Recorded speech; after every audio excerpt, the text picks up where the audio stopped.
No. He's not ready for the responsibility of being Santa Claus at that age. I've got a quick question for you, alright? I wanna hear your thoughts, I wanna know what's on your mind.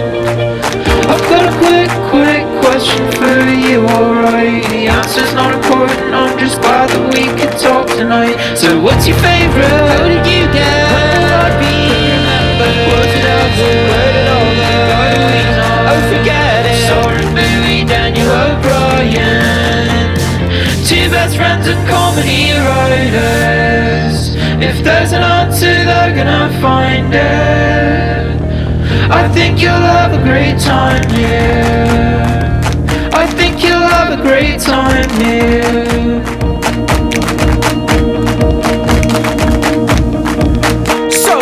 And welcome to another episode of Quick Question with Soren and Daniel, the podcast where two best friends and comedy writers ask each other questions and give each other answers. I am one half of that podcast, senior writer for Last Week Tonight with John Oliver, author of How to Fight Presidents, Daniel O'Brien. And even though we are recording this on New Year's Day, as you can see, every day is Boxing Day where I live, and I'm joined as always by my co-host, Mr. Soren Bowie. Soren, say hello for the first time in 2025. Hey everybody! It feels good to be here. I'm happy. I'm positive. New year, new me. New year, new me. I just got back from a big drive. I'm not going to complain about it. I'm not going to complain that all morning I've been building Temu Legos that don't fit together. New year, new me. Things are good. Thanks to Rocket Money for supporting our podcast. Rocket Money will quickly and easily identify your subscriptions for you so you can stop paying for the ones you don't want. Stop throwing away your money. Cancel unwanted subscriptions and manage your expenses the easy way by going to rocketmoney.com/QQ. I have a question for you, a quick question on New Year, New You, actually. Yeah. That I polled my group chat this morning. It's a binary choice. New Year's Day is A, the day to start your life in a new positive direction, kick things off in a healthy way, get your right foot forward because it's the new year, and that seems like the natural law answer is it's the first day of a new year, so that means first day of the rest of your life, start good habits. Option B, New Year's is holiday and holiday adjacent, that it is still technically, legally okay to be a piece of shit and eat like garbage and eat like tomorrow is going to be the day that you get it all sorted out. I mean, it has to be option 2 because everything that would get you to where you want to be as a human is closed today. I think that's right. You're like, my hands are tied. Yeah. I got to eat all these leftover things that I made over the last few days. And, I only have beer in my fridge. Well, that's fine. That's fine. Listen, I'll drink that all day. I need to, if I want to be healthy, we can't have beer in the house. Yeah. So let's just drink the beer. Get rid of it. There won't be poison in the house anymore. Maybe, today is the cathartic day. Today is the day where, you're not going to, you're going to enjoy it, but you're not going to say you're going to enjoy it when you're getting rid of all the stuff in the house that you need to get rid of. Where you're like, well, I can't possibly work this way. And I look at all these shows that I need to get done before I'm allowed to go work out. Let's just get those out of the way. Let's kick it off. I need to watch Joker 2 before I kick off the rest of my life. Because that's a holdover from my old life. I do a thing where 2025 Dan would never watch a long movie he doesn't want to see that has bad reviews. Yeah. I would never do that. I'm far too busy and efficient. As I'm driving, I frequently will be like, just think of movies that I haven't seen and be like, oh, I would like to see that at some point. Because, from the cracked curse is that everything that happens in every movie because you are aware of it. And even though you haven't seen it. And it's like, I'll be sitting in the car and be like, damn it, I never saw that. I would really like to see that. And then I'll put a mental note on, and then I will never remember that mental note until the next time I'm driving. And then I'm like, fuck, I want to see that movie. And so there was one that was really, really grating on me. And I was like, damn it, there's a movie. What is it? There's a movie I really want to watch. And then it took on this whole... it transcended the realm of just genuinely wanting to watch it too. I need to see this. You know what it ended up being? The Weird Al Yankovic movie. Well, let me tell you, you gotta see it. It's very good. That's what I heard. It's really, really excited. Fun. Very enjoyable. Great movie. I We have our own, my wife and I have our list of shows and movies. It's a really great idea to write down every time you think, we want to watch that together. Yeah. Let's make a note of that. So that when you find yourself sitting in front of a TV with nothing to do, you could just simply pull up the list. We have a list. In theory, we've never written it down. We did all the important parts of saying we should have a list, and the important parts of saying this is a movie that would go on our list. Yeah. And then that final stage, we haven't gotten there yet. Not quite over the hump.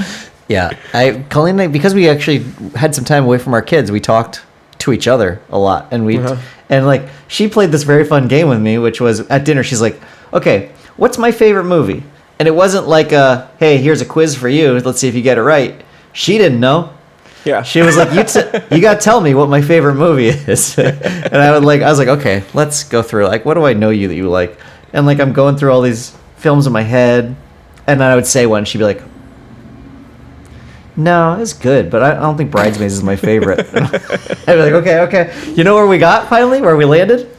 This is a real dark horse entry. Remember the Titans. Wow. Yeah. So she is, she really likes, like her wheelhouse are sports movies that have a political message. Yeah. There was that Springboks one, the Matt Damon one, where he's a South African rugby player who met Nelson Mandela. It's not Invincible. That's the other one. It's Invictus. Invictus. She loved that movie. Like, that movie came and went, and no one said a thing about it. But it is one of her favorite movies. Man, Remember the Titans feels like a fake answer. Even if you really like that movie, it seems like if I was sitting around trying to think of my favorite movie that I had to tell someone else, I'd be like, well, I can't say the real answer. I can't say Jurassic Park, so that's off the list. I can't say Nightmare Before Christmas, so that's off the list, because they're both so like corny and childish. Yeah. Do I want to say Seven? No, I think we don't like Brad Pitt anymore. I think he's got too much. Spacey. Yeah, Kevin Spacey is fine, but Brad Pitt. We do not like Brad Pitt. It's like, you know what? Remember the Titans. No one's gonna be mad if I say Remember the Titans. Okay, favorite movie. Remember because the Titans. it is like across the board like a pretty easy, good movie to watch. It's fun. Denzel Washington's kicking some ass in it. And I will, if it's on TV, I'm gonna watch that movie. Yeah. So I'm like, you know what? This is exactly this is what you want in a movie. Sports movies are hits. Denzel Washington, you're almost never wrong if your favorite movie is a Denzel Washington movie. Yeah. Maybe for political reasons, maybe John Q. Maybe you'd keep that quiet. What on earth is John Q? Oh, he like holds a hospital hostage so he can get treatment for his son because the insurance won't. It's a guy who's so mad at the medical industry that he takes a gun and does some action to bring about change. And he's a bit of a folk hero to some locals. And I don't believe it ends well for him. I think you're going to find, Daniel, that would be an even more popular movie today. I don't think there's reasons like where it's too soon. I think everyone's in the mood for that right now. No, but I think in this scenario, your wife is like on stage at a conference and they're like, quick, what's your favorite movie? And you say, John Q, direct to camera right now. I don't think that's the move. Yeah, probably not. You're probably right. Yeah. It was Remember the Titans. We also played this really fun game in the car where we were outside of any sort of terrestrial radio. Our car could not receive anything from the normal radio. And so we turned to Sirius and we did a 90s on 9 quiz where basically we listened to 90s on 9 and we hit it, the little display. So you had to guess who the band was, what their name was, and when the album was released. Oh. Now, I get names of stuff wrong all the time, just like I'm a mom at heart, and Colleen is a genuine mom. And so this is just a breeding ground of misinformation. This test. She's actually nailing the dates, but her and me with names, it would come up, a song would come up, and it would be like, I wish that you would step out from that ledge, my friend. I'd be like, fuck it, it's Oasis. I got it. It's yeah, by a mile. I know. Now. But I was like, yeah, that's Oasis. That's for sure Oasis. Yeah. And she's like, oh yeah. And I was like, okay, but when did Wonderwall come out? Because like this is gonna be on the same album. I can't believe that she or anyone can nail the year that something came out. That's something that that disqualifies me from that game immediately. I will not get a single one of those dates correct. Well, it's because she has those albums were out. She's listening to them on the radio, like when they came out, and they got their most airtime. And she can do that, like her own personal history, and figure out what she was doing at the time when that song was playing. That's what I try to do. So there's Vulture has a game every day, the Cinematrix, where it's like a 3x3 matrix grid, and you have to, like, one side will be, for argument's sake, 3 actors, and then the top will be the other categories. One category could be appeared as Batman. Another category could be movie that came out between 2004 and 2010. And the other category could be 100 million plus global box office. Yeah. And you need one movie that fits each square in that thing. And I'm pretty good at it because I remember movies and I remember actors. And I just like have a steel trap for that kind of thing. But when it comes to dates, I try, because the dates change, you know, it's a random game every day, and I try to do things like if it's a movie that came out between the year blank and 2004, then I'm like, got it. Anything that came out when I was in high school, or anything that was like a movie that came out between 2004 and 2008, I'm like, great, college. I have a pretty good idea of what movies came out when I was in college. Beyond that, I'm fucking toast. If they're like, name a Melissa McCarthy movie between 2012 and 2022, and I'm like, okay, so a movie that came out when I was living in Los Angeles for 11 years. All right. Yeah. That it was pretty eye-opening, like the ones that we would get wrong. Because it was true that there's like a period of time where I listened to terrestrial radio. It was in the like middle school and then into high school a little bit, and had like a good understanding of what songs were by who. And then like we tried to play this in a 2K, like a pop 2K version, and I did not know shit because I was in like college, and the poppy music that was on was only music that I would hear at parties. I was not seeking it out. Yeah. And so I was like, I don't know any of this. Based on my results in these movie quizzes, I don't know a single fucking thing that happened in 2009. That year is gone to me. I wonder what happened. It'll be fun to like figure out where you were, Bob, because you were working at Cracked. There's so many things that I was like, oh, that movie for sure that came out 2011. I was like, nope, sorry, 2009. Like, what? Why do I have such a blind spot for it? What came out in 2009? The Blind Side? Yeah. Here was the other really eye-opening thing for both my wife and I, is that we'd be playing this game and there'd be like Hootie and the Blowfish, got it. We'd be like Dave Matthews or whatever like was coming out. And we're like, nailed it. And then we get to a hip hop song and we both be like, or an R&B song. Yeah. We both be like,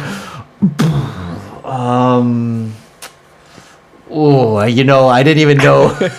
Honestly, I thought this was later because the first time I heard it was college. I would always get confused when I was listening to 90s on 9 and a Tom Petty song would come on. Because in my brain, it's like, no, he didn't.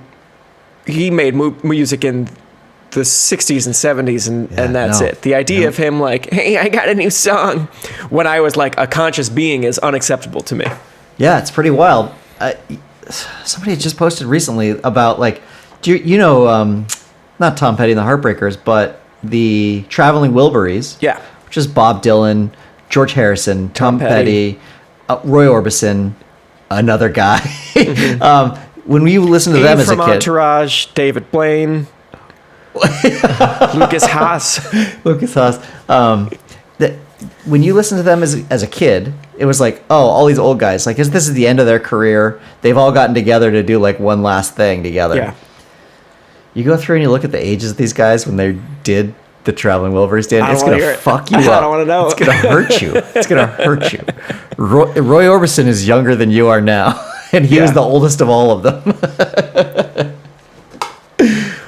A friend of mine over the holidays pointed out that Tim Allen in the movie The Santa Claus is my age. That's like a plot point. He's like a 38-year-old man who becomes Santa Claus. And he's like, no. I'm not ready. He's not ready for the responsibility of being Santa Claus at that age. That's the whole point. That's the point of the movie. Hey, it's the start of a new year, which means that you are currently making your New Year's promises to yourself. That's what they're called, right? The New Year's promises that we all make lists of. Well, one of those things might be that you want to be more organized in your life. You want to take better care of your money, probably. You want to set goals and prioritize what matters most. Well, at the top of most people's list is financial wellness, which feels more important than ever. And thanks to Rocket Money, your goals can be achievable. They show you all the subscriptions that you have right in one place and help you easily cancel the ones that you forgot you were paying for or that you just don't want anymore. Rocket Money also pulls together all the spending that you have across all the different accounts so you can see clearly how your spending habits have changed over the year and how you can change them for the better. Listen, we all have this happen where you sign up for something and you forget about it after the trial period ends, and then all of a sudden you're collecting this monthly charge and you may not even be aware of it if you're like me and you just don't even check your bank statements. It's just siphoning money out of your account. Well, don't let that happen anymore. Do you know that 85% of people have at least one paid subscription going unused each month? Thanks to Rocket Money, I can see all of my subscriptions in one place and cancel the ones that I'm not using anymore. Rocket Money is a personal finance app that helps find and cancel your unwanted subscriptions, monitors your spending, and helps lower your bills so you can grow your savings. See all of your subscriptions in one place and know exactly where your money is going. For the ones you don't want, Rocket Money can help you cancel them. Rocket Money's dashboard even gives you a clear view of your expenses across all your accounts. So that allows you to easily create a personalized budget with custom categories to help keep your spending on track. See your monthly spending trends in each category to know exactly where that money is going. You can get alerts if bills increase in price, if there's an unusual spending activity, or you're close to going over your budget. The new goals feature automatically saves money for you, so you don't have to think about it. You can pay off credit card debt, put away money for a house, or just build your savings. Rocket Money makes it easy. Rocket Money will even try to negotiate lower bills for you. So even if it's not a subscription that you forgot about, but one that you've really loathed canceling, they'll do the dirty work for you. They will be your middleman and they will negotiate a lower price on that subscription and get it canceled. Rocket Money has over 5 million users and has saved a total of $500 million in canceled subscriptions, saving members up to $740 a year when using all the app's premium features.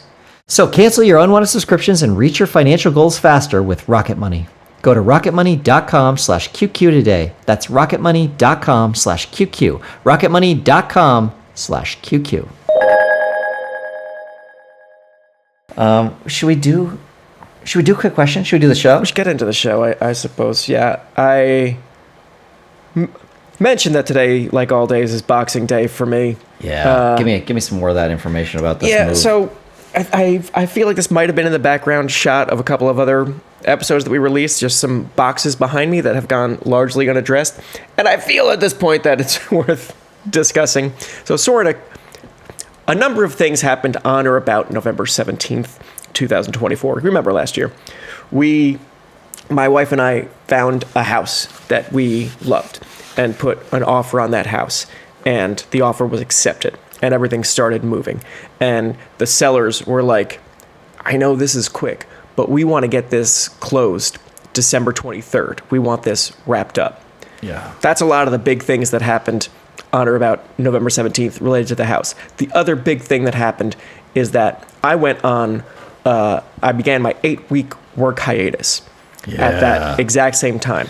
Isn't that how it always is? Mm-hmm. You're not getting a paycheck and now you've got to buy $1 million thing. Oh yeah, I have no job to go to, and I'm afraid to spend money. It's you know what it reminds me of? It reminds me of being on strike for 148 days. It reminds me of also the last fairly traumatic recent thing that I had to live through. But even separate from the money stuff, the point of being on hiatus is that I had lots of time on my hands, and we thought we are going to close on this house before Christmas. Things are going to be moving quickly. And our lease at this current place isn't up till May. So we thought, if we really play our cards right and get on top of things, then we could be moved out of this house and have enough of our shit together that we can start showing it to renters in December for them to move in January. So we won't miss a single bit of like, we're not going to be paying a rent and a mortgage at the same time. And we won't Yeah. be pissing off my current landlord. So let's just take advantage of how much time I have and how motivated we are and just start boxing some things up. Just some stuff that we're not going to need. We're going to just start boxing up because this is going to move quickly because the sellers want to be out of there. Yeah, December and also 23rd. nothing better than putting in some self-imposed deadlines on yourself while you're in escrow for a house. Yeah, That's that's a 100%. very good idea. And then once you start packing up things that like you definitely aren't going to need, then you start packing things that you might need, but you think at first you're like, I'm going to put this away because we wouldn't even need this until warmer weather, so that can go away. And then it's stuff where you're looking at it and you're like, I can go without this blender for 2 weeks, which is how long I think it's going to be of not having access to these boxes. And we've got it down to like a few plates and dishes and cookware and a coffee maker in the kitchen. And that's about it.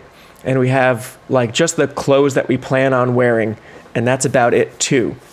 So much stuff is put away. A lot of like, I realize my fun and distracting things are gone. A lot of that stuff that I would use to occupy my time is away. And also just to distract yourself from the fact that you're living in an unoccupied house, which is like one of the most depressed, with holes in the walls and stuff. Right.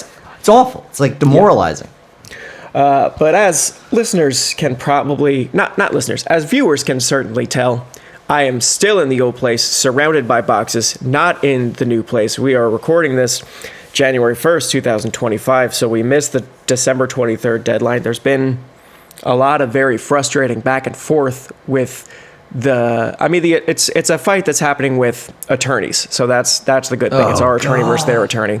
And it's just been a lot more back and forth. And the ticking clock that made us think no matter what, the sellers want to be out of here before the end of the year. So we always had that on our side. Now that it's the new year, there's no urgency from anyone.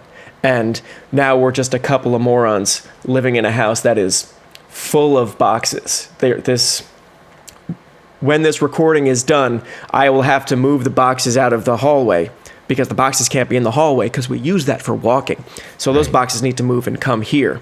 And everything is about navigating around the boxes for a house that we're almost positive we're going to get, and we still very much want it, but there's a chance we won't. And then you unpack in your own place. Do we, Soren? Or is this just life? Is this I don't just know. I life gotta think until about we which is find worse. I gotta the decide. next house? Is it better to unpack and repack, or to live like this, knowing that we might live like this for a couple of months? I don't know which is sadder. I need a minute to like think about which one is know. least depressing. It's when we were building this timeline, and it was like, all right, it's November. I've got so much time to put stuff in boxes, and we're gonna be out of the house for Thanksgiving and Friendsgiving. That whole weekend is basically like family stuff. We knew we were gonna be with the in-laws out of state for like a week, and we knew there was a bunch of other like obligations that were taking us out of the house. You came And home again, to boxes from a trip. Huh? You came home from a trip to boxes. Yeah, because we wouldn't want to pack when we got home. Wouldn't it be great if all the packing was done already? Ah! When we got home. What home? What home, Daniel, I asked. We don't live anywhere. Oh, this sucks, man. And it's like just a really good snapshot right behind you of what you're dealing with. Yeah. I know that feeling. It's something I get so antsy about when we pack up, move apartments when you're young, but then also just moving dorms. Like you leave your dorm and you pack up all the stuff in the dorm, and then you have to sleep in it that night. And it's one night. And I'd be like, I hate this. I hate this. I hate this. I hate this. This is not mine. This doesn't belong to anybody. I've already emotionally divorced myself from this space. I need to be away from it. When I moved to Manhattan, all of my stuff was traveling via truck from Los Angeles. And the only things I had, I was getting a new bed. I was getting rid of my old California bed because it was 100 years old. So I got a new bed. So when I moved into the Manhattan place, my bed arrived, and I turned on the internet So I had my computer, but I didn't even have the frame. The frame was still coming from LA. So I just had a mattress on the ground. And my buddy Caruso came over because he happened to be in town. And he was like, this looks like a fucking Jason Bourne safe house. This looks like a place that is like rigged to explode if you need to get out of here quickly. Because it was just like, he comes in and I have like a mattress on the floor and like reading by the light of my computer. And I was like, you want to order pizza? They'll give us the plastic forks, and I got bourbon. I've got bourbon and a mattress. You crouch down here. Get down on the floor with me. Look on YouTube. I just found some fun videos. Get down here. Get down here.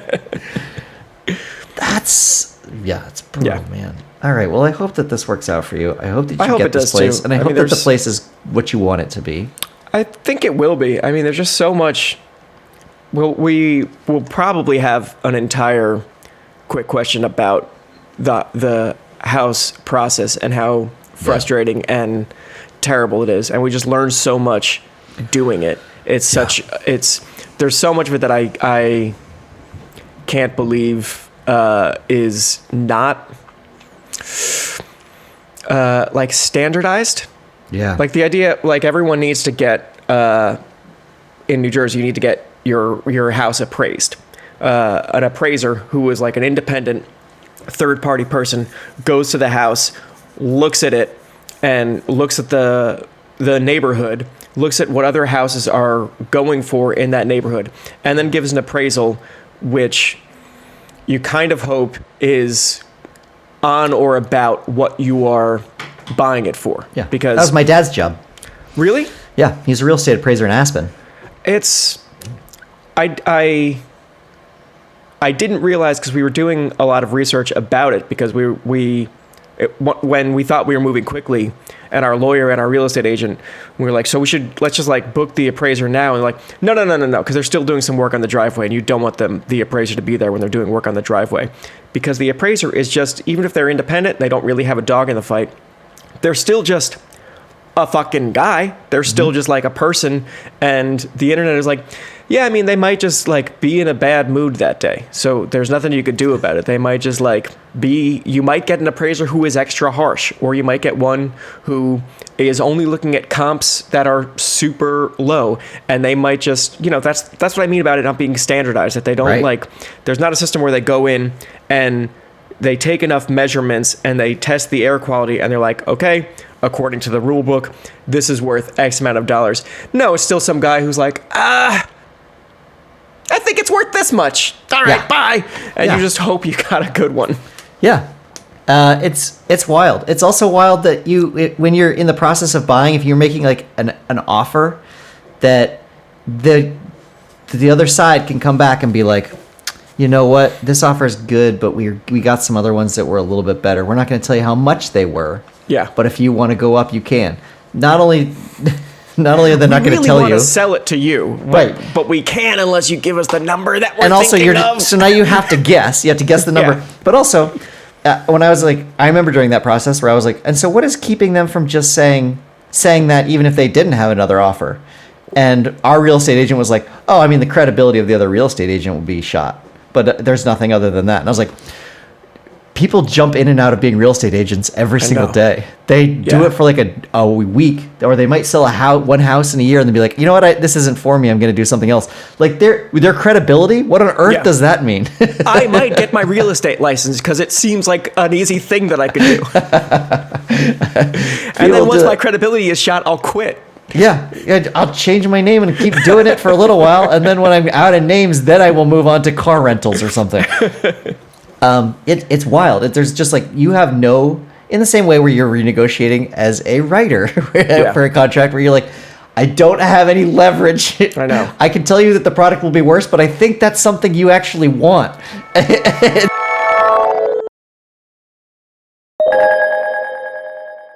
The other part of this process that triggers traumatic memories from the writer's strike, I'm doing fine, everybody, is when we were on strike, unless you were like picketing, protesting, there's very little that you're actually doing that connects you to the broader labor movement. And for me, who lived in New Jersey, and there weren't a lot of pickets around here, and also if listeners may recall that I had a broken foot during hot strike summer, so I couldn't do much protesting or picketing anyway. I have no power. I am not on the negotiating committee. I'm not even on the union board or anything like that. Like, so I don't even get extra info. So basically what it means is I sit around in front of a computer hoping someone emails me with news saying the strike is over, or saying the strike is not over, but we feel good about XYZ, or saying we think the strike will end by this date. All I'm doing is just waiting for God to email me and tell me what my future is. That's very similar to buying a house, and it's all done through lawyers arguing back and forth with each other, is that we just sit here waiting for our lawyer to email us and say, all right, I talked to the other lawyer, here's his response below. Or I tried the lawyer and he didn't pick up his phone, so I'll try again tomorrow. And it's like, okay, then I'll sit and wake up and wait for an email tomorrow. So much of our lives are waiting for emails. I saw Audition because I was trying to be an actor for a little while when I first moved to LA, and it was like, you would go in there and you'd be like, fuck, dude, that went so well. And they loved me. They would say things on the way out. They're like, we'll be in touch. Like, we'll give you a call. And like, you get the sense when things don't go well and when things do go well. And sometimes things would seem like they went really well and you'd be like, yes. And then you're at the mercy of the universe, because like a director might see that and be like, I don't like his hair color. Or like something else where they just, maybe has nothing to do with you, but it hasn't, or maybe like the part got dissolved, whatever it is. You're just like waiting for a 1,000 things to align in your favor. It's not even like, how does people anyone might work? think like, oh, that's kind of similar to applying for jobs, but it feels a little bit different, because I think when you apply for a job, you can send like a follow-up email. Not that that's always the best thing to do, but it gives you some sense of control. You as an actor coming home from an audition, there's no lever you could pull where you can email them and like, hey, I had a great time today, and just in case you're thinking about this, I had a couple of other ideas that I could try, or like, I stumbled on this thing, or I was sick this day, like something that you could jump in and say, here is some action that I'm taking. Pot for you somehow. Yeah, you can't. I mean, if you were to do that now for a house, you've already probably written the letter. There's a letter that has to go to the seller generally, where it's like, hey, get a load of us, we're real people. Can you believe it? And that's like a real fun thing to write. After that, if you try to talk to the sellers, not only is it like a legal problem that you tried to talk to them, but it's also going to only do detriment to you, because they're hearing from you and they don't want to hear from you anymore. So like, there's nothing else you can do. Your hands are completely tied with you're all boxed up with nowhere to go and just waiting on 1,000 things to go right. Yeah. And it's the holidays certainly make everything less stressful, as they do every year. It's finally a time to relax, right? It's the holidays. Another one of those, it breaks my brain a tiny bit. So this is something that I learned that I'm sure is boring to our listeners who either went through this process or are never going to go through this process, because most of us, people my age, are just never going to own homes because capitalism fucked us forever. La, la, la, la, la. Anyway, a thing I didn't know is that's why you get married. You mortgage compound your buying ability. That's the only reason to get married. Mortgage interest rates fluctuate somewhat wildly. And there are probably some financial bros who think themselves soothsayers, who will say like, oh, the rates are going to go down because of XYZ in this date, or up in this date. No one actually knows. And we watch the interest rates go up and down a matter of percentage points with it like day to day. That's how wildly this fluctuates. And it behooves buyers to lock in a good mortgage rate when they see one. So my brilliant wife was like monitoring this day to day and reading as many signs as she could and talking to people, that when we saw a decent rate for the first time, Shay was like, this is the one that we want to lock in. And you have control over that. We can go to our lender. And again, this is like beginning of December, when we think we're moving in 2.5 weeks. Go to our lender and say, we've been monitoring the rates. We want this one. We found, like, lock it in today, sign a contract. That is going to be our mortgage interest rate for the lifetime of this loan. You know, you're not locking in 30 years. You're you're picking the rate that is going to dictate how much you pay for your house until you refinance your mortgage. But that's like a completely separate conversation. It's an important number. We found a good one. We locked it in with our lender. And to my wife's credit, we have seen that rate go up and up since we locked it in. We did nice everything job, right. Shay. The rate that you pay to lock in comes with an expiration date, which I understand. You can't just have I guess you can have a random person who was like, this rate is good. Even though I don't have a house in mind, I'm going to lock this in and I'm going to have it forever. I get that. Our expiration date is coming up. And the rates are not good. And you can pay some stupid amount of money to extend the rate that you're trying to lock in for this. And we're talking to our lender. We're just like, can we at least get 4 more days? If we think we can get this sewn up in 4 more business days, and can't we have them, because during the period that we have locked in this rate, we have had Christmas Eve, Christmas, New Year's Eve, New Year's Day. Can't we just take those 4 days where nothing happened? Right. And he's like, nah, unfortunately, according to the banks, those days don't matter. It's like, well, according to fucking everyone else that we're dealing with, no work got done on those days. The only people who are conscious on those days are us and the iron fucking bank of Bravos that doesn't stop for anyone. And they're like, nah, business happened over here on Christmas Day. And it's like, well, good for you, bank. No one else sees it that way. No one else was answering emails. No one else was answering phones. I couldn't do anything on those 4 days. I don't understand it. It should be if you called the bank that day to say I want to cancel the loan, you wouldn't have gotten that done. Absolutely not. So that bank wasn't even fucking working. Yeah. All right. Sorry, those all count as business days. Well, the seller's attorney was skiing that day. He disagrees. Oh boy. Well, I hope you get this place, man. I hope this works out for you. We really love it. We really want it. And when you get to the point where if you want to refinance, it's a breeze. It's basically just like buying a house all over again. Super easy. We at one point, our rates had dropped, and we were like, and our lender came to us and was like, hey, the rates dropped. Do you want to take advantage of this? And we were like, okay.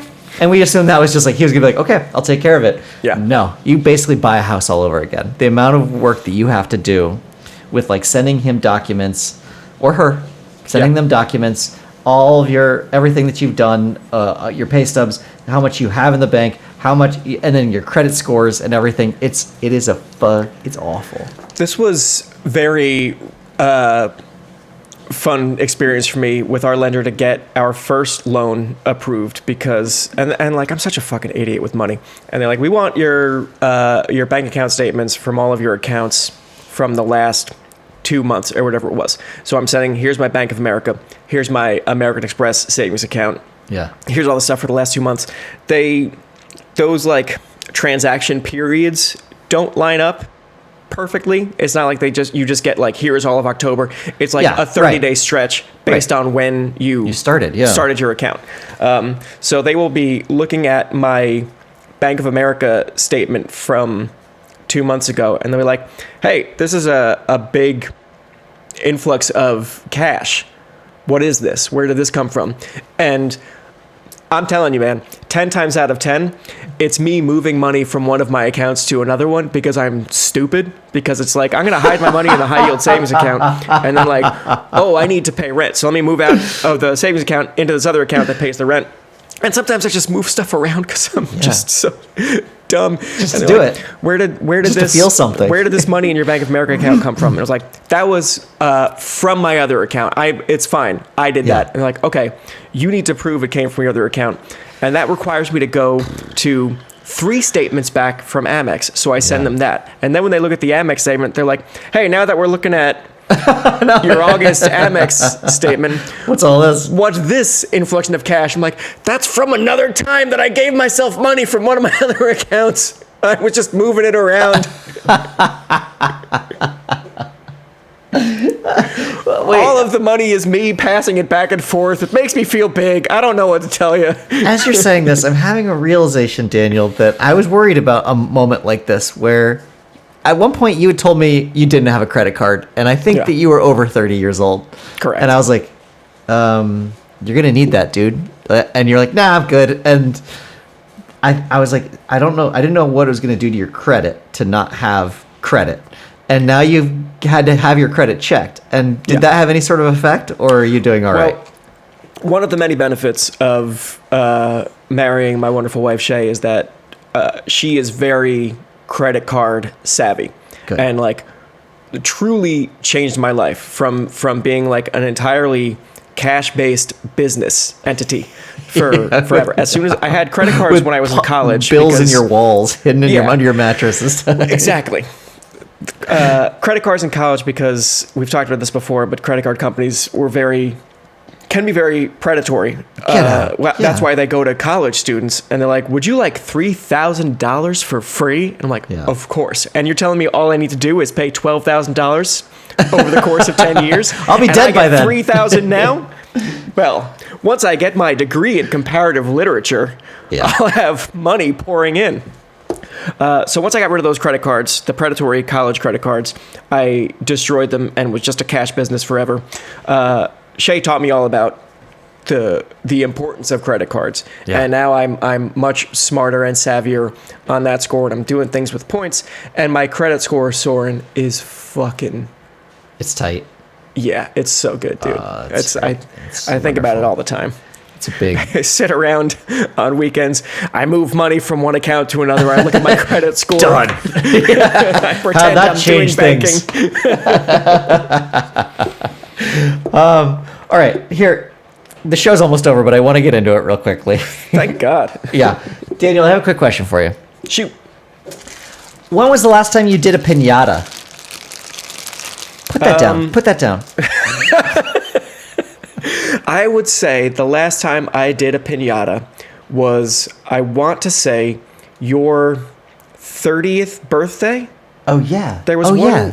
Was bowling alley and piñata the same birthday? I have no idea, but I do remember that birthday where we did a piñata on my birthday. We went to your old school, Occidental, and hung up a piñata, drunk as skunks. I knew a good tree there. Yeah. The idea of one of your college pals had an idea to do this, and it was the right move, and we did piñata. That was the last time I have done anything with a piñata, and before that, it had been. That's what I figured. 15 years? Yeah. That's what I figured. And so a piñata in your mind is like, oh, well, that's a fun little thing. You could do at a party. It's like a piñata's there. You see it. You aren't immediately terrified of the piñata because you don't have children, and that makes perfect sense to me. I'm a little bit younger than you. I'm 25, and 25. Even in my childhood, the traditional piñata as a thing that hung from a tree that you beat with sticks, we had already started to wise up to that and it not be like the smartest thing in the world. Like, I had a birthday party where our piñata was a perfect circle of the Teenage Mutant Ninja Turtles. Oh, not of a perfect circle? That would have been a fun one. Really into a perfect circle. And instead of hitting it with bats, there are a bunch of strings hanging down, and each kid takes a string and pulls a string. Some of them, like, you pull a string and a couple of pieces of candy fall down. One of them is like the load-bearing string that when you pull it, all the candy spills out. But you take your turn pulling a string instead of hitting it with a bat, because I think instead of a tree, my mom held it standing on a chair in my living room. And so you wouldn't take a bat, because then you would hit my mom. Right. Okay. So this New Year's party that I went to last night had a piñata for kids, and this is like a regular occurrence where there'll be a birthday or something, and you walk in and you see it, and it's not up yet. It's always like on the ground somewhere, and my first thought is always, oh no, there's a piñata here, because it is. And I'm gonna step. I understand I'm probably stepping on some cultural toes here when I say that, like, piñatas are bad, but it is never gone in a way where I thought somebody wasn't about to die when we get a piñata out. Yeah. You're hanging up this thing that you're going to hit with a bat, sometimes blindfolded, and all the other kids are going crazy too because they want to turn. Sometimes blindfolded and dizzy. Blindfolded and dizzy, and it might be moving too. Like, people are like playing with the pulley system and getting the piñata higher or lower. And the other kids are losing their minds too. So you're trying to, as best you can, it's just like trying to like herd flies. You're trying to get all these kids into a line and away from the piñata. Yeah. That line's not staying like that. Like, there's no way. And they're also, not only are they eager to have a turn, so they're like creeping up. And within the line of the swing, the radius of that bat, the kids are eager to get whatever falls out of the piñata too. Yeah. So the minute somebody actually does some damage and you see like an effect on the piñata, a crack or something, it's just blood in the water for them. And all of them get as close as they can. And you can't, no matter how much you've told them, you have to stay behind this very specific line we created. Yeah. They're up there. They're up at the front because they want the best candy or they want the first choice. And every single time I've ever done a piñata, one kid has either gotten hit or has very nearly lost an eye or something like that. Like the swing was coming around and all the parents go, "Whoa!"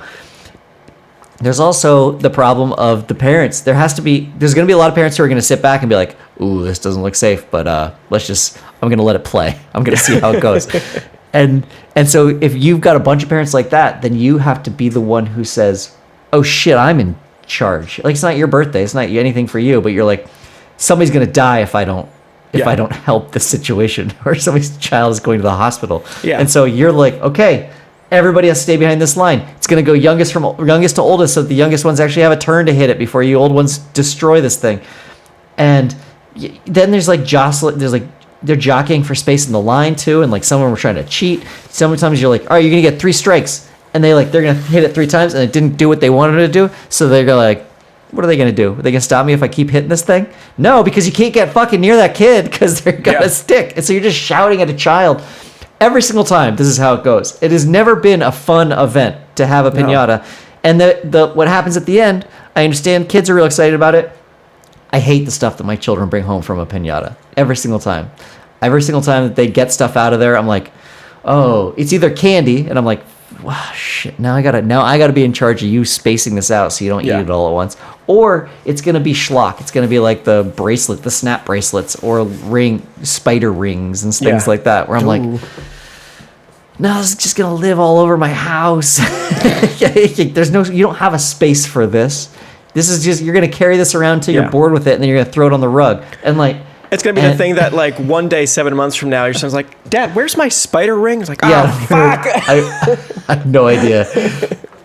And so it has never been, I mean, other than my birthday, or like for adults, hey, I think piñata should be just for adults. You can put little miniature bottles of alcohol in there, or condoms, or whatever adults are wearing these days. Sure. And you just... You get to fuck up a cardboard thing for a little while. That sounds great, but don't do it for kids, please. That's my PSA.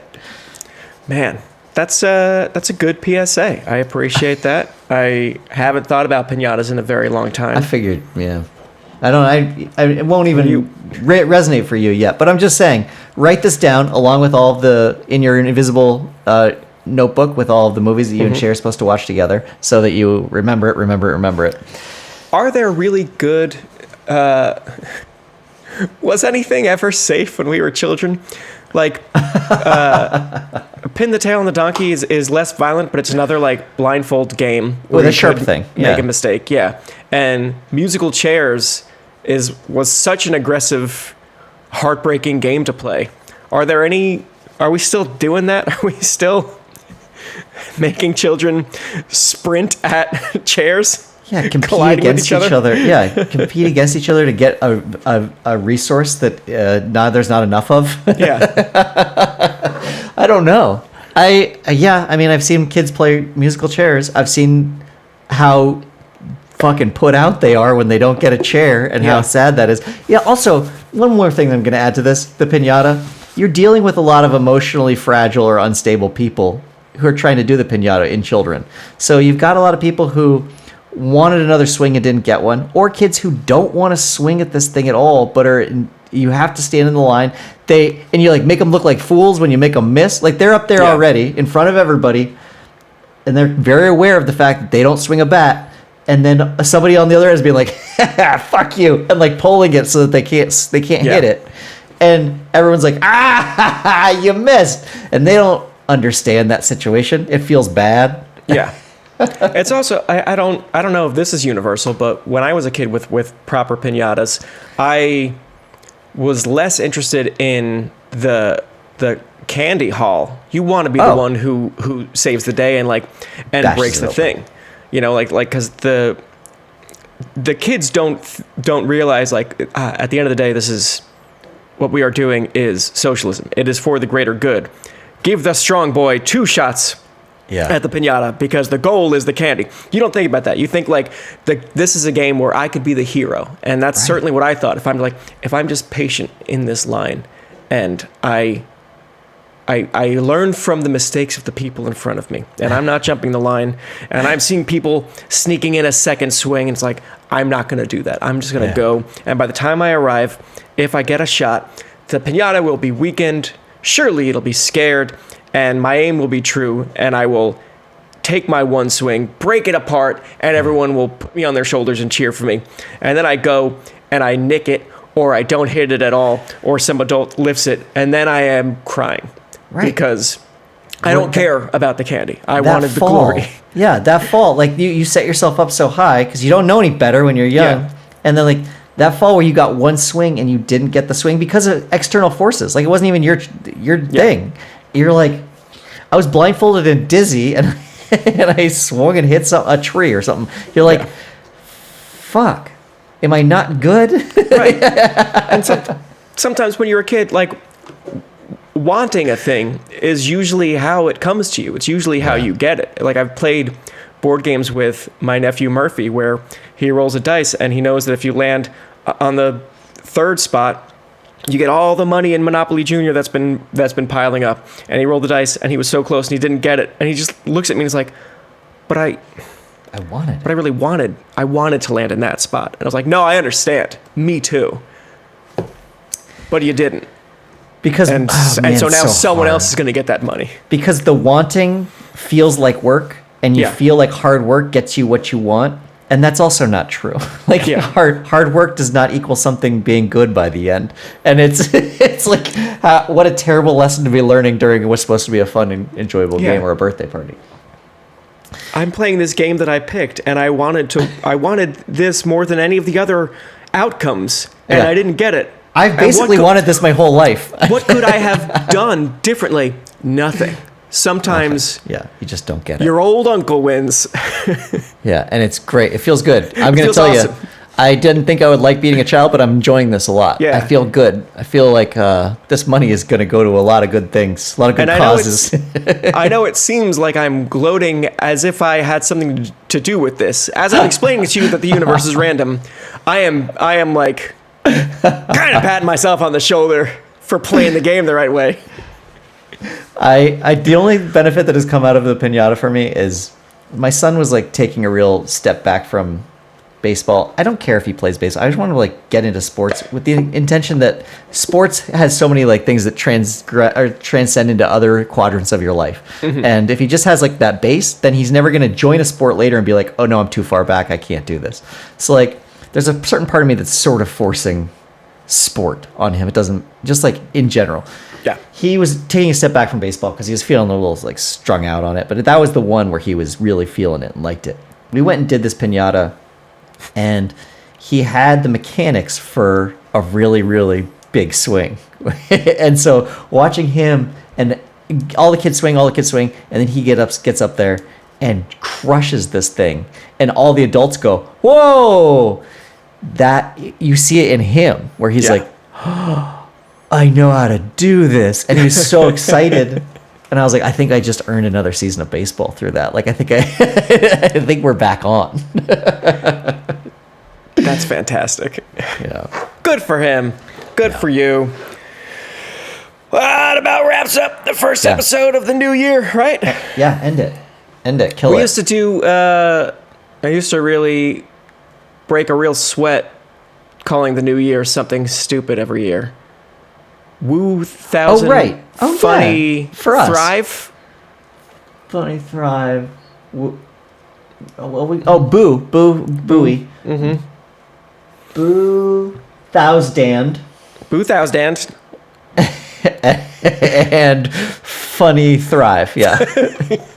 2000 Funny Thrive. That's what we're calling it for the rest of the year. The show is Quick Question, but you knew that already. You can find the show on Twitter and Instagram. You can find Soren and me on Blue Sky. You can support the show on Patreon. If you do that, you get 2 extra bonus episodes every month. But you could also get those by subscribing to the show on Apple Podcasts. Otherwise, the show will continue to be free wherever you get your podcasts and have been listening to it so far.